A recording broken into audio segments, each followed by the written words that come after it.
Today, we're going to talk about this guy on screen. He is the owner of a YouTube channel called Wise Disciple, and he seems to be blowing up right now. He's like this Christian ministry YouTuber, anti-LGBT, the whole nine yards, all of that.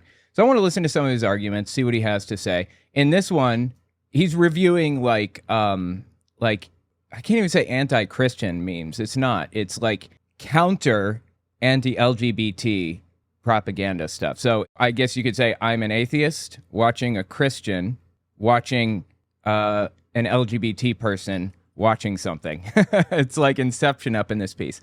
Anyway, let's give it a listen, shall we? Oh, and I have some other stuff too. You guys may know Bart Ehrman. He's like a biblical scholar and expert in the field. He had one of his colleagues come on his channel to talk about how the Bible kind of views the LGBT community or being gay in general. So we may watch a little bit of that in a few minutes from like a scholarly perspective. Anyway, this guy apparently has a sponsor, Logos Bible Software. So he got to get his little shout out in. All right, let's listen. As well. The link for that is below. The rest of you, get out! It's Greg Locke. He's so angry. Get out!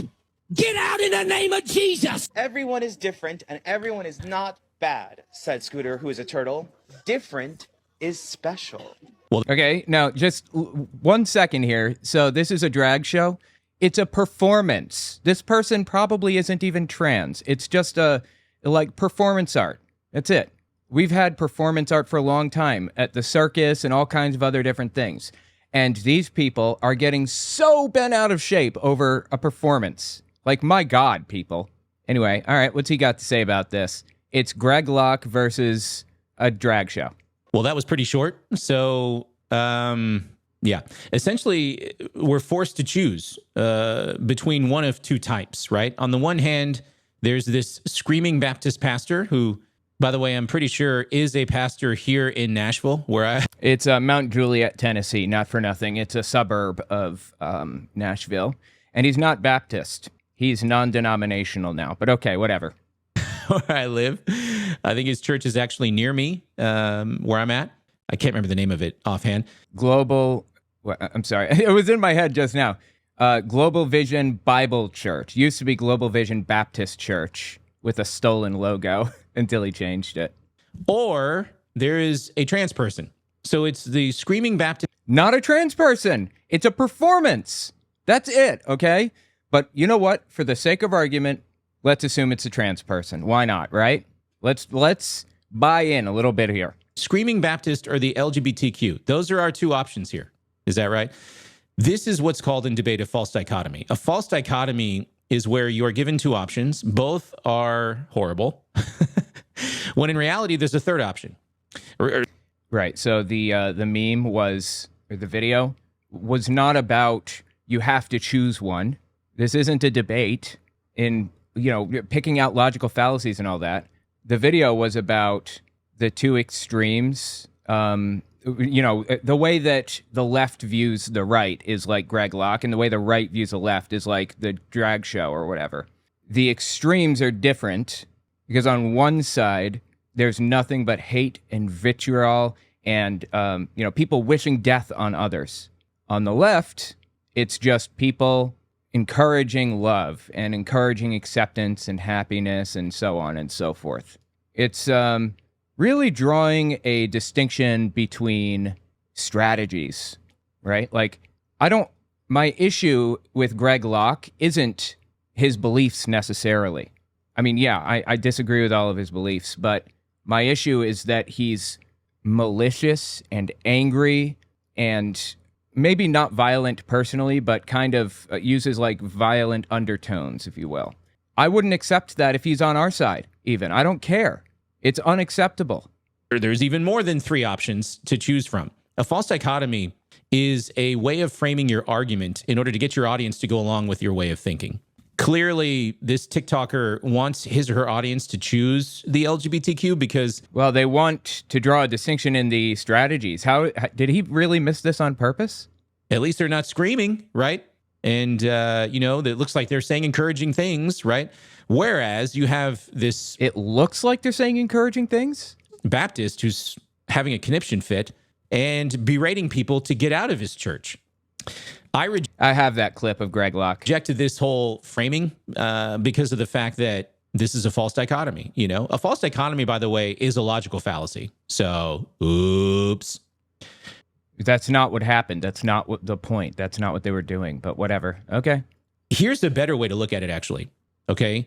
Okay. Either you choose the LGBTQ or you choose Jesus. How about the singular LGBTQ? Okay. I can only pick one. I have a couple in mind that I could pick. He's creating another false dichotomy right now. Are you catching this?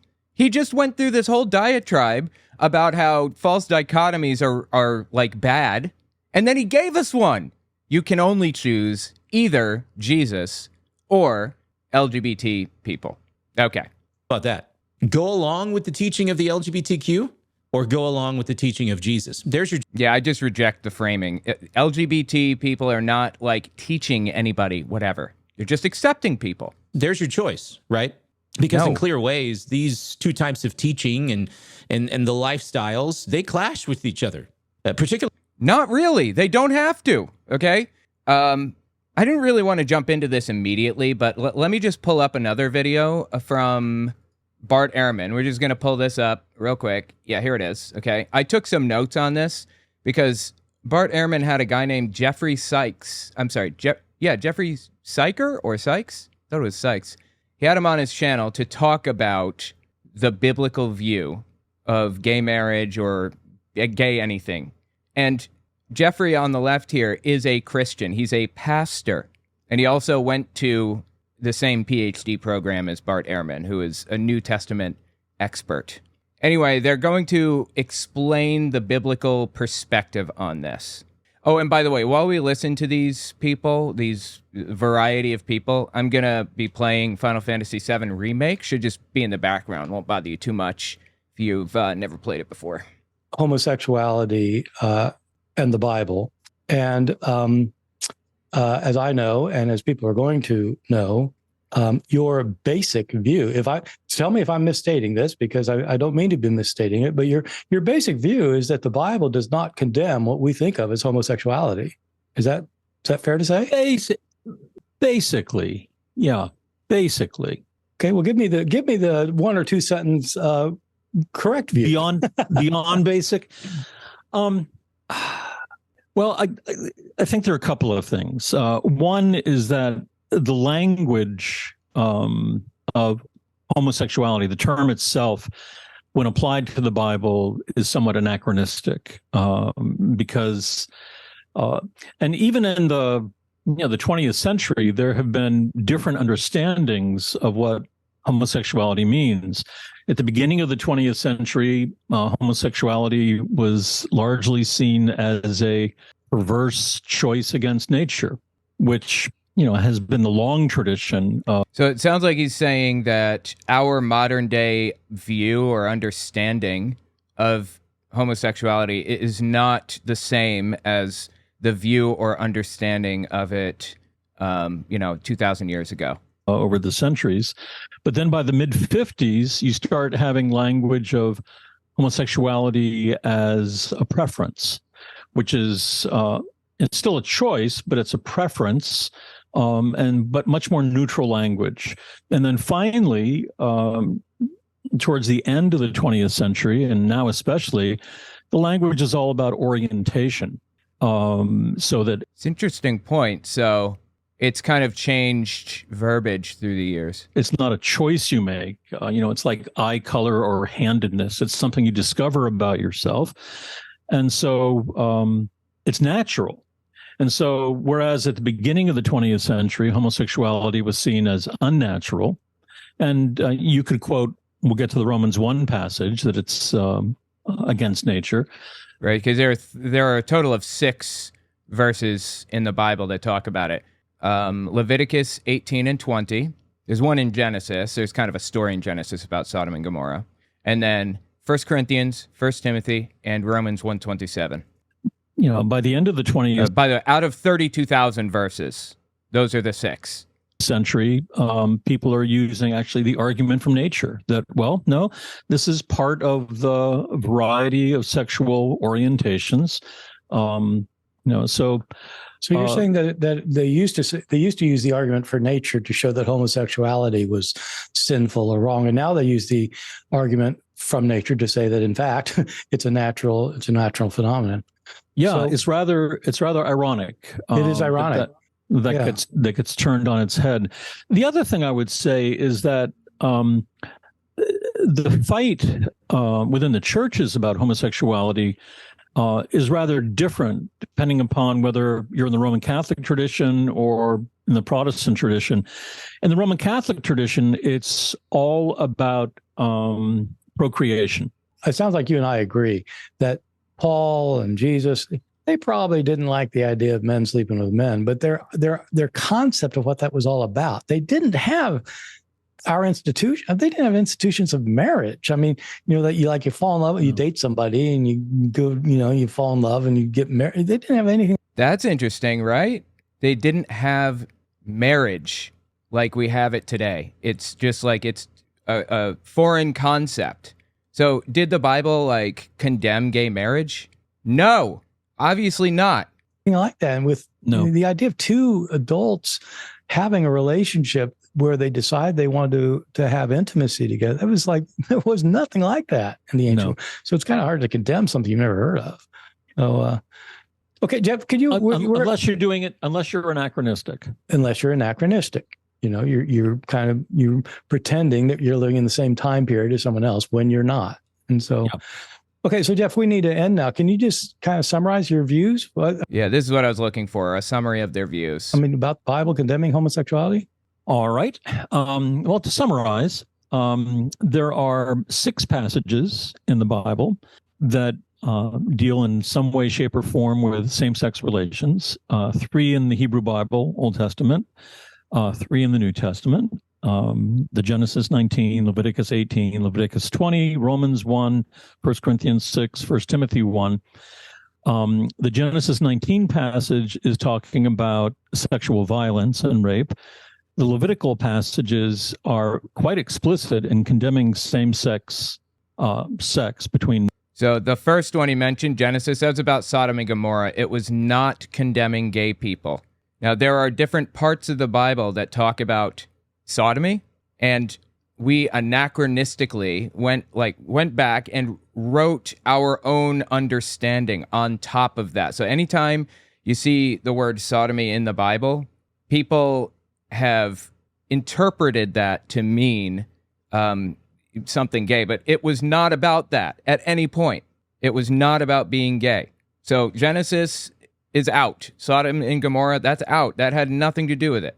The other ones, Leviticus 18 and 20, he's about to address here. Men. This is the old law, the Jewish law.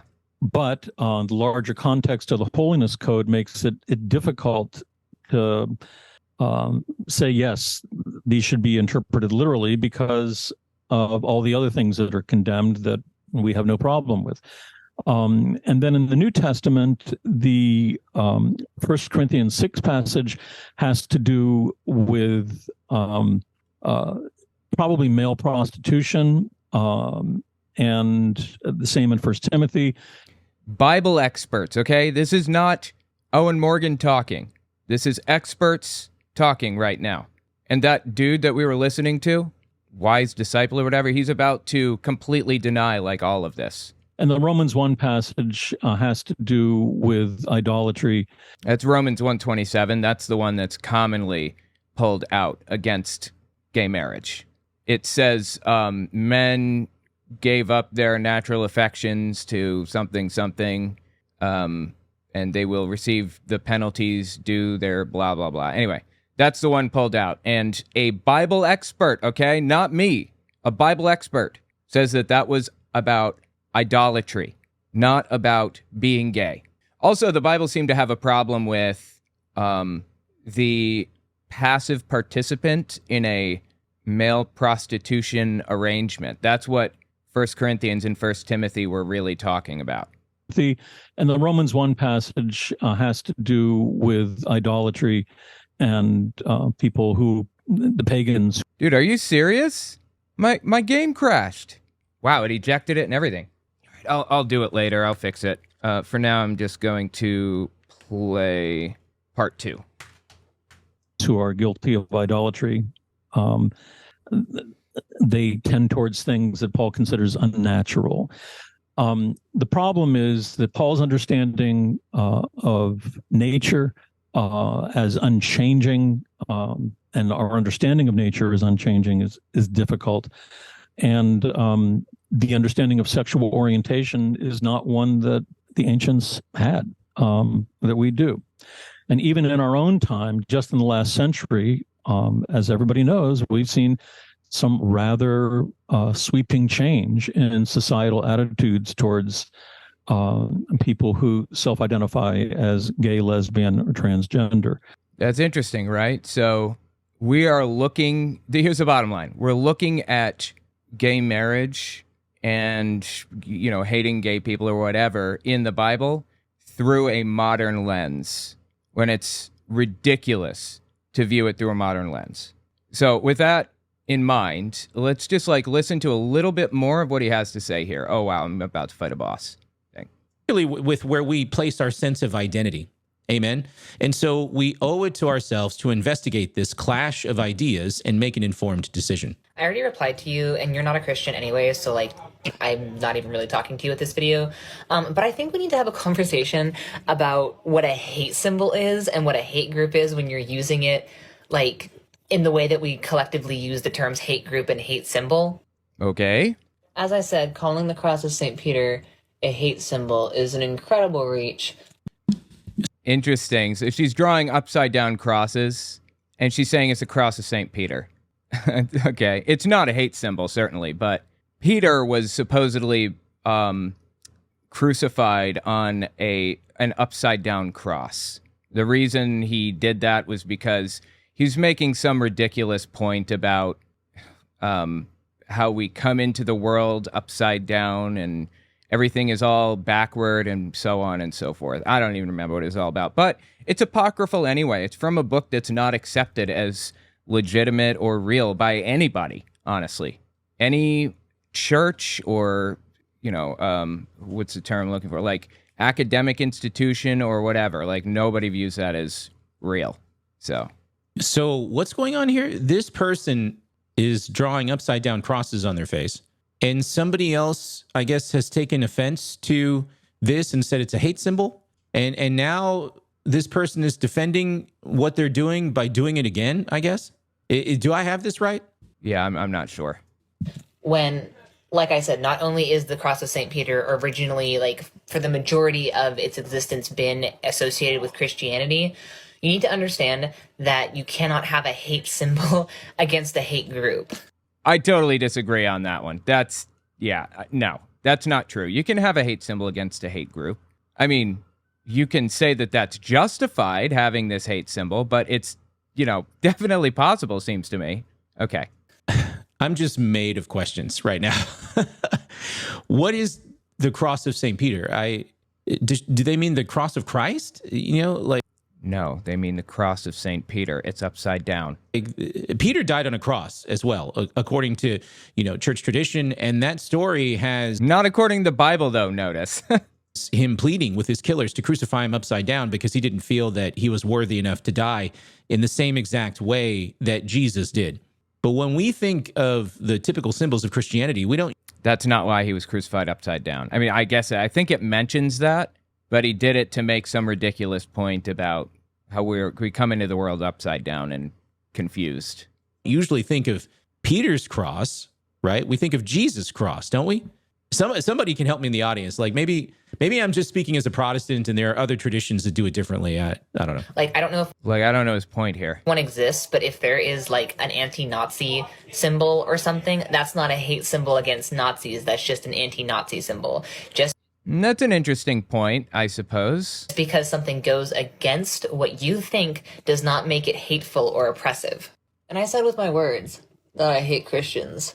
But that doesn't mean... Okay, hang on. It's not fair to compare traumas. I'm not Jewish, so I'm not saying Christians are on the same level as Nazis. They're just a recognizable hate group to put things in perspective. It's important to note that many neo-Nazis are white Christians. Okay, I feel like she's kind of generalizing here. I don't feel it's fair to say that like Christians are a hate group. That's not fair or representative of reality or like intellectually honest. But there are very hateful Christians, and there are hate groups that are kind of that center themselves around Christianity, without a doubt. I mean, you've got to be blind if you don't see that, right? Mean that this is a hate symbol or I'm part of a hate group. You can hate things without being part of an organized group that wants to exterminate other types of people. I'm trying to find a nice way to say this. This is just a bunch of incoherent sentences strung together as if it were a conversation. No, she was very clearly making sense, wasn't she? I got it. You may not like understand it, but that's your fault, not hers. That's the format of this whole thing. Does he think he's in a debate right now where she's going to respond to what he has to say? It's a discussion video. Like if this was debate and I was trying to flow these statements. It's not debate, okay?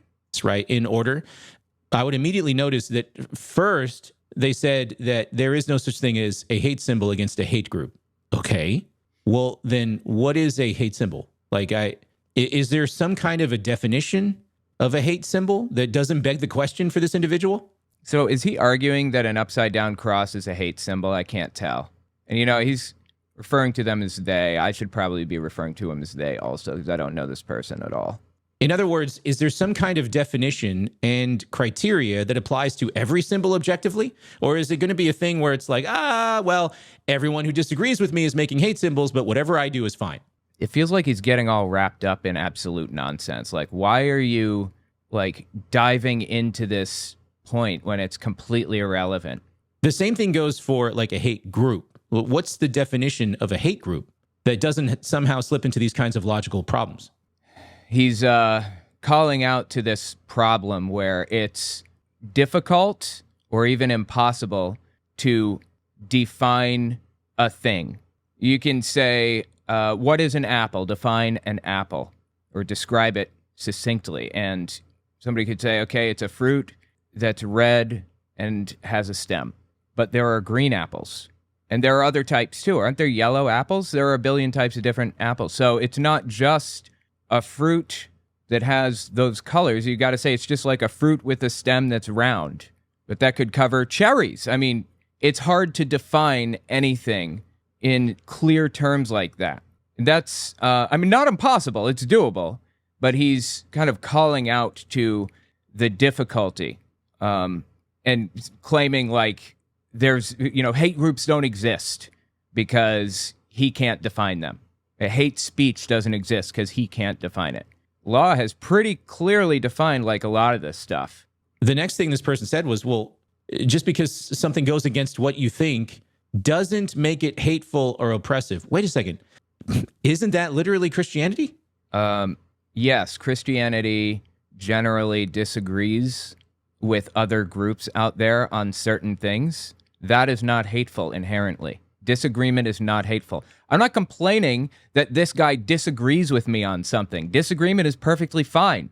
It's when you say that gay people shouldn't be able to get married, they shouldn't have equal rights, they shouldn't be able to operate in society the same as everybody else, they shouldn't be able to have children that they adopt, they shouldn't be able to put their spouse on their insurance or any of that stuff.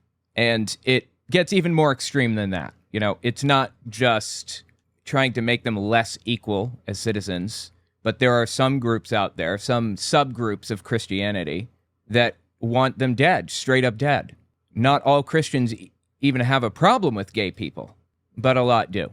That's my problem. I'm not trying to take her side necessarily here because some things I disagree with, but she's right about some of it here.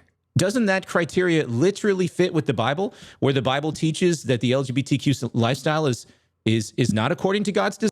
No, and I'm sure that he knows this. He's completely bastardizing what she said about it. He's like twisting it around. He's equivocating, giving different definitions for different words than the ones that she was using. Design. And to pursue this lifestyle is to reject your creator, which ultimately leads to separation from him in eternity. Isn't that literally going against what you think? So again, he's like building this whole argument up on a faulty premise. Why is he doing this? He certainly knows, right? Does he know that he's building up this big, ridiculous thing off of absolutely nothing? He's like building something on sand. Is he aware of that? Well, if that's the definition of what makes something not hateful, why is Christianity hateful then to you? I don't. Help us Christians understand the logic here, honestly. Again, I don't have a problem with Christians. I don't think all Christians are hateful. It's him and people like him, people who share his views on certain subgroups in society. Evangelical, far-right extremists, basically. We're not radicals. I should say radicals, far-right radicals. And to you, I don't. Help us Christians understand the logic here, honestly. We're not following it. We, using the word we a little freely there, aren't you? Finally, they admitted that they hate Christians, but then the symbol that they're drawing on their face now is not a hate symbol? Like, what do we even do with that? Did they say that they hate Christians? I don't remember them saying that. If so, I denounce it. See how easy that is? That's wrong. Hate bad. I think we can all agree with that. On PC, you can use exploits to bring errors back to life. Oh, that's cool. I didn't realize. Yeah, I'm using a PS5 here. I don't know what's going on with my disc. That's like super sad. I'll fix it later. I'm trying to work the math out on that one. But it doesn't add up. It seems to me that this doesn't add up because he's building it off of a faulty premise, obviously. This person could have, in their own musings, fully exempted themselves using their own definitions from being called a hater and creating hate symbols until they literally just said they hate Christians. No, I don't remember her saying that, or don't remember them saying that, but whatever, okay, fine. They said that. But we're going back to the opening now. Think about the video that he was watching a few minutes ago with Greg Locke and that drag show that he was watching or whatever. Greg Locke was violent and hateful and malicious and angry. And on the other side is nothing but love and acceptance and appreciation. It's a strategy problem. We should not accept it when somebody who advocates for the LGBT community gets violent and hateful and angry and vicious and malicious. We shouldn't accept that. That's the bottom line. And I don't know a single person who disagrees with that. I've never met a person, to my knowledge. I'm thinking off the top of my head here. I'm on the left, and I'm atheist. And I've been to, like, all kinds of, atheist events. Been to, like, LGBT events. I don't remember ever meeting somebody who wanted to get violent against Christians. But okay, go on. I don't think this person is listening to their own words. I don't think he's listening to their words. Oh, I had a friend like this. He was a lot like this. The most surprising part of this is that he had a friend. We used to get into philosophical conversations, and it seemed like the only goal he had was to not get backed into a corner, intellectually speaking. And so, Okay, I know people like that, sure. They'll justify ridiculous stuff to not get backed into a corner. He would say some of the absolute craziest, wackiest stuff, and then say, I would respond by saying, like, well, hold on, wait a second. A minute ago you said this. And he'd go, oh, no. And then he'd just come up with all kinds of contradictory statements that negated everything he said 5 seconds ago in order. Okay, what he's describing is a known phenomenon, and it's not like contradictory statements. That's the thing. They won't usually say contradictory things, but they will back themselves into a corner that's absolutely, like, grotesque. Like defending things that absolutely should not be defended in the name of never being backed into a corner, when it's really easy to just, if you had a sturdy, clear moral framework that you were operating off of and you've examined it closely and found no inconsistencies in it, you don't have to do that kind of thing. I think that happens when somebody is just kind of repeating, like, propaganda, and I see it a lot on the right, honestly. But okay. To not get got. And I feel like that's what this person is doing. That's not what they were doing at all. What are you even talking about? Are we watching the same video right now? How could he possibly come to this conclusion? Is he just, like, making things up just to say them or something? The only thing I hate is hate. It's like an inverted paradox of tolerance. Yeah. Paradox of tolerance is interesting.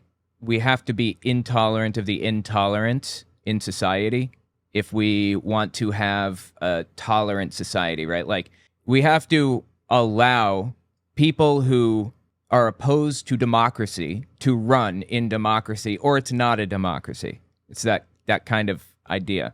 But I disagree on the paradox of tolerance. The way I view it is you're buying into a social contract when you take part in tolerance or whatever. You live in a tolerant society. If you are intolerant, then you don't get afforded the protections and good grace and trust of the other people.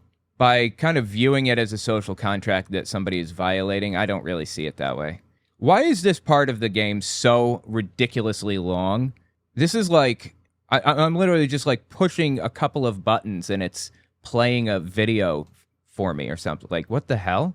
Like, right, this person does not want to get got. Because the thing is, when I wear these symbols, I'm not wearing them to make the Christians around me afraid and make them feel threatened. They feel that way anyway, but that's not the purpose. My purpose is to show solidarity with other victims of Christianity. It is... Okay, so nobody should ever feel threatened or afraid by an upside-down cross. It's just an upside-down cross. It's like Jehovah's Witnesses' reaction to a cross, just a general cross. It freaks them out. Or a tarot card, even better. It freaks them out. They think that there's some danger lying in wait for them, that they're going to, be possessed by demons or some other nonsense. I think what they're saying here is they're using the inverted cross as a kind of tarot card on their chest or something. If they're saying that they're intentionally like trying to strike fear in the hearts of people because they want to get violent or something, I denounce that. That's it. I denounce it. I don't think that's it. At this point, purposeful ignorance and incompetence, if you won't accept that there has been a lot of damage done by Christians and Christian groups and people who call themselves Christians. I don't care about the true spirit of Christianity or what Jesus says in the Bible, because the people that I'm talking about don't listen to that anyway. Yeah, they don't. Seriously, I mean, we're talking Christianity, right? Christianity based on Christ, based on Jesus. He's like the leader of the whole thing. He started it, right? What did he say about gay people exactly? Nothing. He said nothing about gay people. Literally nothing. So these people don't listen to the message of Jesus. They don't follow Christianity the way that the Bible outlines. They just want to, when I say they, I mean like this guy and Greg Locke and people like them. They just want to find justifications for their hateful positions, and they found a total of 6 verses out of 32,000 in the Bible to zero in on and misinterpreted them to back up their own feelings on the subject. That's what's happened. Every now and then someone will ask me, Nate, how do I answer this person in my life? They're challenging me on my beliefs, and I don't know how to Oh, dude's name is Nate, okay? respond. Sometimes the answer is don't engage at all. He's right. Yeah, he's right. The reason I brought this up is, notice they just said they're not interested in what Jesus or the Bible really has to say about the issue. That's not what they said. Were you listening? They said that Christians aren't interested in what Jesus had to say. I guess he wasn't listening. What the hell's happening right now? This dude seems to know like a lot about debate and how it works, but absolutely nothing about listening, apparently, or processing information. I like watching debates. I think they're interesting. And I don't have any problem with others doing debates. I don't do debates, though, because they're charisma contests in the end. It's about who the crowd likes the most. How many minds do you change with debate? I can't imagine you change any.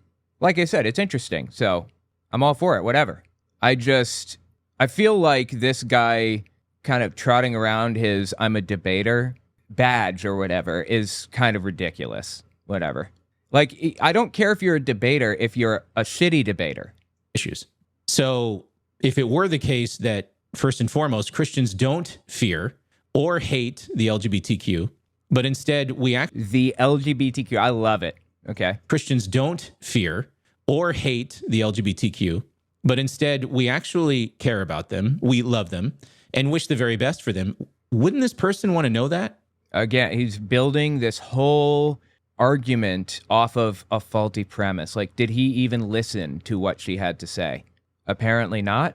Like, what if this person interacted with folks back in the day who were not serious about God or the Bible, but instead they used the Bible as a weapon to control people and hurt them?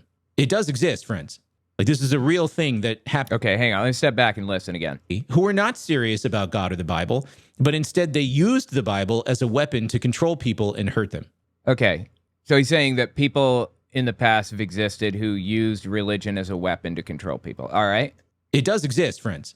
Like, this is a real thing that happens to people. And then they get hurt, and then they deconstruct, and then they go off on these tirades because they threw the baby out with the bathwater, essentially.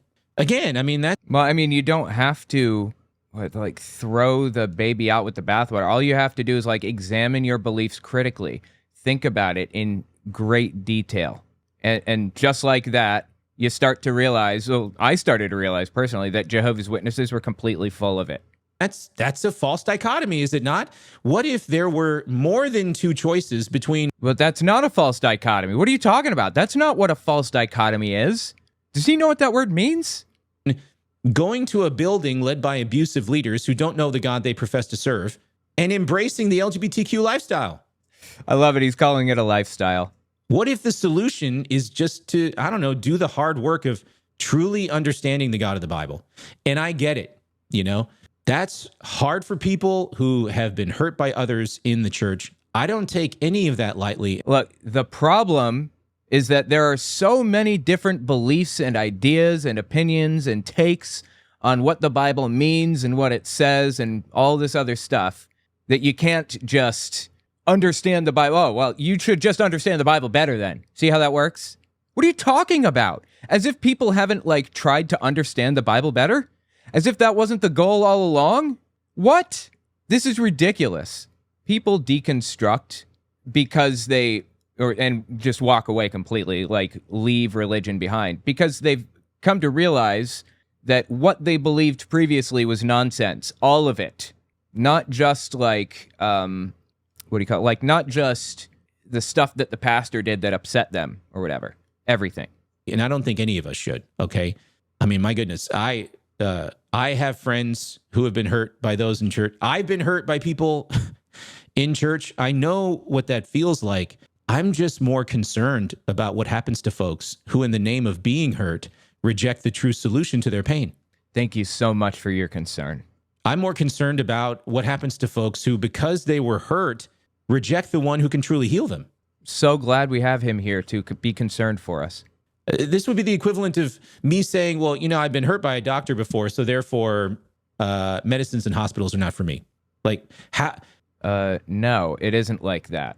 It would, the analogy, the correct version of that with hospitals would be to look up the things that hospitals are doing independently, research them heavily, talk to experts, and find that this hospital is not using accurate information or the scientific process or anything to treat people. That would be the equivalent. Oh, I thought I hit. He just got long pauses. Apparently it's not playing. How would this person truly know that that's the case? Are you kidding me? As if they haven't gone through the Bible. He has no idea this person's gone through the Bible. Again, he's building this whole thing off of a faulty premise. Is he just a bad listener? Is that what it is? I can't understand why he's so lost here, that he's building this false premise. Is he just doing this as a straw man? Is that what he's doing? Building up a straw man, a fake argument so that he can easily knock it down? Is that what he's been doing this whole time? Or is he just a really bad listener? The question is he acting in good faith or bad faith? And in my opinion, he's acting in bad faith. How would someone even figure out whether the problem was an abusive leader of Christianity or Christianity itself if they're not interested in what Jesus or the Bible really has to say? Me showing solidarity with other victims is not anywhere close to me being part of a hate group, especially when there is a clear aggressor and victim. Totally agree. Yes, 100%. If somebody saw me with this in the street, they wouldn't think, oh my God, I need to cross the street because I'm a Christian because this person might kill me. But Wait, it says feeling uncomfortable is not the same as fearing for your life. You don't have to like me or my makeup, but the fact is that nobody has genuine fear for their life upon seeing St. Peter's cross. If they do, it's because Christians are brainwashed to think they're persecuted and oppressed. Yeah, okay, I agree. Nobody should ever live in fear of let me rephrase. No Christians have any reason to live in fear that somebody is going to like come beat them up or something for being Christian in the United States. That is ridiculous. But okay. if I saw somebody with an actual hate symbol, like, I don't know, a swastika, and I saw them on the street, I would cross the street and I would leave because I know that they would probably want to kill me if they knew who I was. So this is what I'm not following. So let's flip this around, right? If this TikToker saw a Christian walking down the street coming at them, what Christian symbol is equivalent to a swastika? What Christian symbol is equivalent to a swastika? I'm not sure what he's even asking exactly. Okay, like, I guess he's asking if... I'm just trying to, like, understand and really think about this. I guess he's trying to dissect the claim that Christianity is a hate group, a claim that I don't accept, so I'm not even going to bother defending. Is that what he's doing here? I think that's what he's doing. Like, having a cross is fine. Nobody lives in fear of that or whatever. If you have a Trump 2020 flag or it was stolen flag or some other thing like that, gay people could reasonably live in fear of what you're going to do. That would be a reasonable conclusion to reach. So they keep talking about swastikas, but what is the equivalent to that in the Christian community? Is it the cross? Is it like the cross right side up, the cross of Christ? No. So if a person is wearing a cross and they're walking... What? Nobody said it was the cross. What is he talking about? They didn't say it was the cross. Nobody's brought that into the conversation. Why is he building a straw man? That's what he's doing right now, by the way. This is a debate tactic, a dirty one, as a matter of fact. He's building a fake argument that nobody made and then trying to knock it down. Straw man. He's straw manning this person. He should be steel manning the person, giving the most honest interpretation and then trying to knock that down. Honestly, that pretty definitively seals the deal for me. He's just acting in bad faith, right? On the street, is this TikToker suggesting that they would fear that the Christian is going to kill them? The reason why I'm asking is because much of what is being communicated here is implicit. There's what's being said with words out loud, and then what's being implied behind the words, okay? They're saying that if they walk down the street, Christians won't have to fear for their lives. Okay, so is that to imply that the inverse is true? Yes, if somebody is obnoxious... if they have made it such a part of their identity that they're like walking around with all kinds of insane Christian stuff all over them, yeah, I would be afraid of that. It means that they are so far down a rabbit hole that they are lost. That's not to say that being Christian is like dangerous to people or anything like that. I don't believe that. But when somebody in America, in this culture, goes that deep down the Christian rabbit hole, it's disturbing. You can go down, you can make it a full part of your identity in other countries where Christians are actually persecuted. You can like be decked out in like a cross and like a grill that says Jesus across it or whatever, and get like Jesus' name tattooed on your knuckles or whatever. You can do all that stuff if you want, and it's not disturbing or weird or scary or anything. It's just Christianity in the United States lends itself to extremism right now. Islam in Saudi Arabia lends itself to extremism, not in America. I don't see a Muslim and live in fear that they're going to hurt me. But if I were in Saudi Arabia, I might. Just depends. And he has to know that. He has to know that like, this is a distinction that exists, right? It's the age-old question. Is he dumb as dog shit, or is he just, like, being a scumbag? It's got to be one of the two, right? Seems to me. So this person fears for their life when a Christian walks down the street. I don't think that they said that. I mean, and if they did, I disagree. You don't need to live in fear that a Christian walks down the street. What is it, like 7 out of 10 people or something that you cross on the street is a Christian? So if they're being obnoxious idiots about it, yeah, you should maybe be in fear for your life in certain circumstances if you're certain, from certain groups or whatever. And why? Because of a cross necklace? I'm trying to understand. This is just a straw man. He has to know this is ridiculous, right? Trying to understand this. If they have the balls to be a killer, of course. Not every white supremacist, not every Christian, not every nationalist, not every person of a hate group is a killer. Oh, there you go. So that's not what they were saying. He's just like building a straw man out of nothing. He's building up this ridiculous perception of the argument and then knocking it down for 13 minutes straight when that's not what they were saying.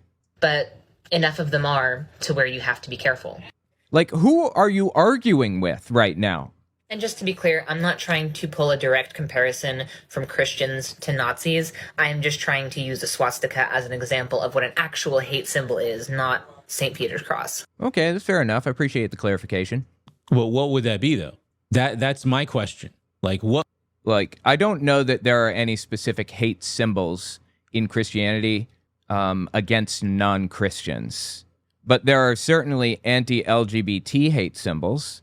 There are all kinds of different minority groups, hate symbols for those groups that are only ever bandied about, if you will, by Christians.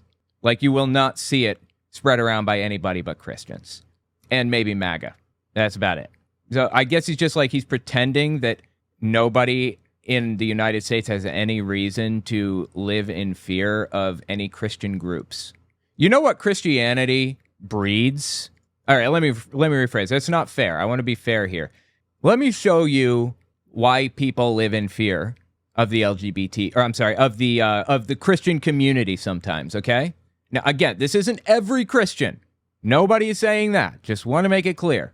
But I do want to show you an example of somebody who agrees with this guy following this guy's ideas to their logical end, okay? This is Tommy McMurtry, pastor of the New Independent Fundamental Baptist Church, or a church. He's one of their pastors. We know there have always been homos. We know they have always been around. We've read the book of Genesis, okay? Nobody's saying they're never around, but there was a time when society, when our country saw them for what they were, and they put them in their place 6 feet under. And unfortunately, we have forgotten that in our country. That's what you get with some Christian groups. A lot, weirdly, a very high number of Christian groups say this kind of thing, or at the very least believe this kind of thing. And we'll state it to you that they believe this kind of thing right here, that, gay people deserve the death penalty and that they shouldn't exist in society. They shouldn't be allowed to get married. They shouldn't be allowed to anything at all. You get this all the time with Christians. Not all Christians. Yes, sure, absolutely. But it's a weirdly high number, is the point. So again, I put the question to you. Scumbag or dumb as dog shit?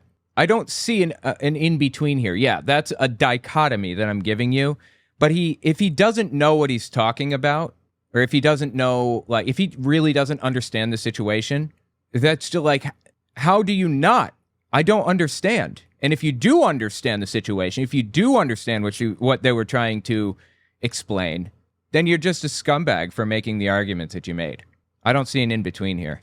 What would be the actual hate symbol from a Christian? Even though some Christians do align themselves with Nazi beliefs, I'm not to say that all of them do. There's nothing wrong with being a Christian when you... Okay, so this person pretty much agrees with me entirely then, it sounds like. Because nothing wrong with being a Christian. Practice it quietly and privately. But you have to understand, when you're part of this type of religion or majority group, that there are people who are victims of your religion who are going to have feelings about it, and you can't about it. I was reading a book. It was actually unrelated to this, and it was on pastors by Paul David Tripp. And he said something interesting. He said that many pastors fall victim to the stories that they tell themselves. Okay, what does this have to do with anything? Now, he was writing in the context of pastors failing morally and other issues related to church government, but I don't think what he said is just true of pastors. I think it's true of everybody. I'm trying to understand the connection here. Like, what is he talking about and why? This whole entire video was an example of someone falling victim to the stories they tell themselves. Really? Does he really believe that? Does he really think that Christians, all Christians, are 100% too legit to quit and nobody has any reason to fear any Christians under any circumstances? Is that like, I mean, that's what he's saying, right? They were just making a point that Christianity kind of breeds hate sometimes. That was the argument. And he says that people fall victim to their own nonsense or whatever. So that's the premise that he's laying down here, right? Isn't he saying that like Christianity does not breed hate groups? Like I said, I mean, Christians are not like uniquely, like my mind is failing me today. Christians are not uniquely prone to this. There are a bunch of different groups out there, like Islam in other countries, Buddhists in other countries. But Christianity is a majority group in the United States and by far mistreats people on a much larger scale than any other religion, or to my knowledge. I mean, I hate to make a definitive statement like that. Maybe I could be talked out of it, but that's what it seems like to me. They tell these stories, and these stories act as a framework to understand what's going on in their life and why. And it all hinges on these unique terms and phrases that, by the way, were never defined. I don't know what the hell he's talking about right now. I'm just lost. They were never critically evaluated, at least not in this video. Which terms were not critically evaluated? Never investigated to see whether or not they cohere within a meaningful system. And so... Well, aren't you here to like poke holes? Isn't that your point or your goal? Isn't that why you're listening? What do we do with something like this? You know? Number one. No, I don't know. I would just remind you, not everyone deserves an answer. Did you see that video I did recently? If not, you should take a look at it, because the Bible... Which video? I mean, not everyone deserves an answer? Is that what he's talking about? The Bible describes certain kinds of people that we should not engage.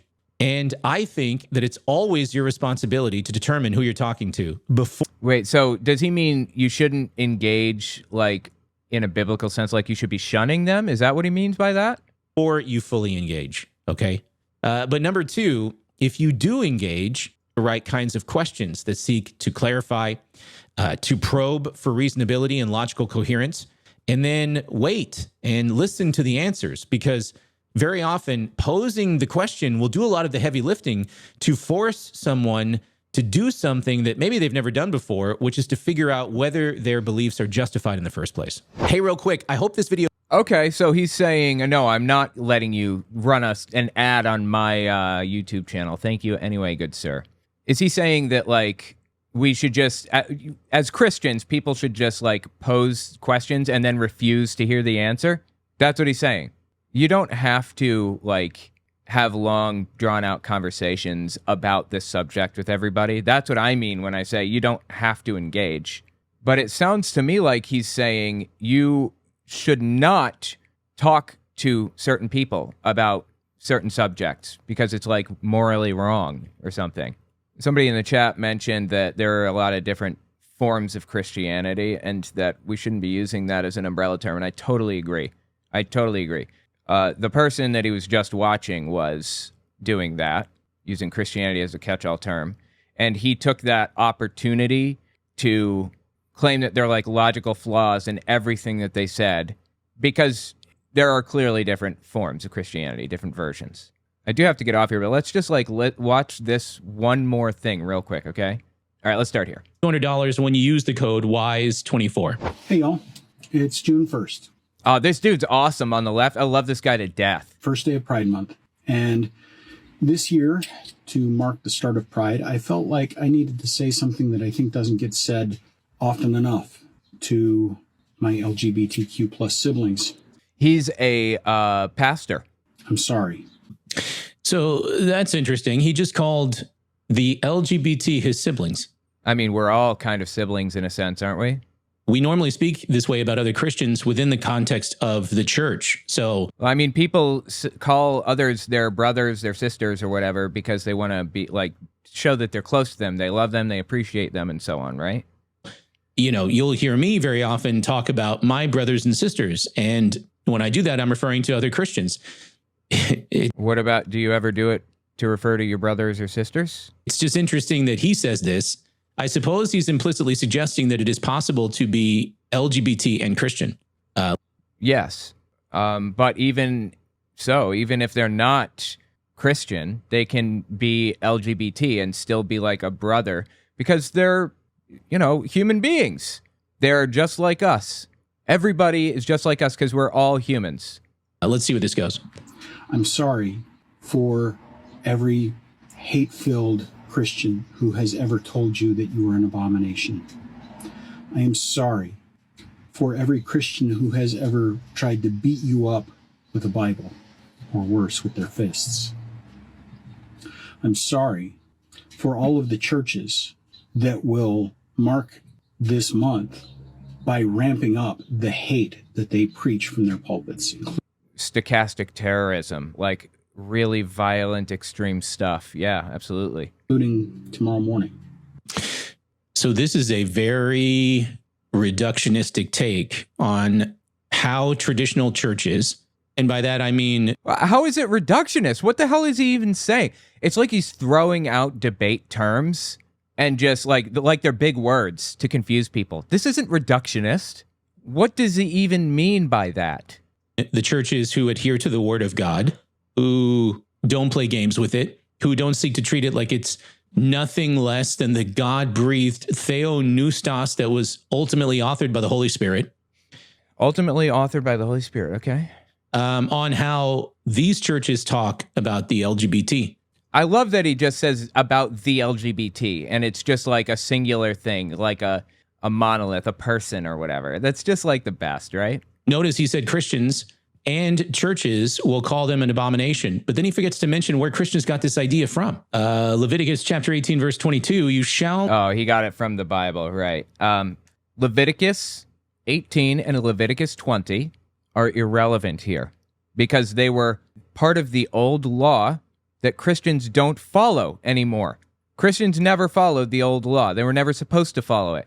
You are not supposed to be put to death for putting the seeds of two different like plants in the same field. Not supposed to be put to death for putting your beard in a V or whatever. Not supposed to put people to death if they're like rude to their parents or whatever. He doesn't follow any of those other rules. It's just this one that he likes. Either way, Old Testament is irrelevant. We don't follow it anymore. And the New Testament, as I showed earlier, does not back him up as succinctly as he thinks. He's looking at it through modern eyes rather than from the eyes of the people who actually wrote it. And you can say all you want. Well, God, you know, he put it in there because he knew that we were going to like wonder about it and he preserved it. Well, then are you telling me that for the other like 2023 years or whatever, God didn't want anybody during that time period to understand that being gay was wrong, and that's why they didn't put it in the Bible? Actually, I think it was put in the Bible in like the 1800s or something. So God just didn't care about the other people. He now cares about us, and that's it? That is absolutely ridiculous. Shall not lie with a male as with a woman. What is it? It is an abomination. Anyway, this is just stupid. Sorry, man. Is he dumb as dog shit or is he a scumbag? I don't know which. Tell me what you think in the comments.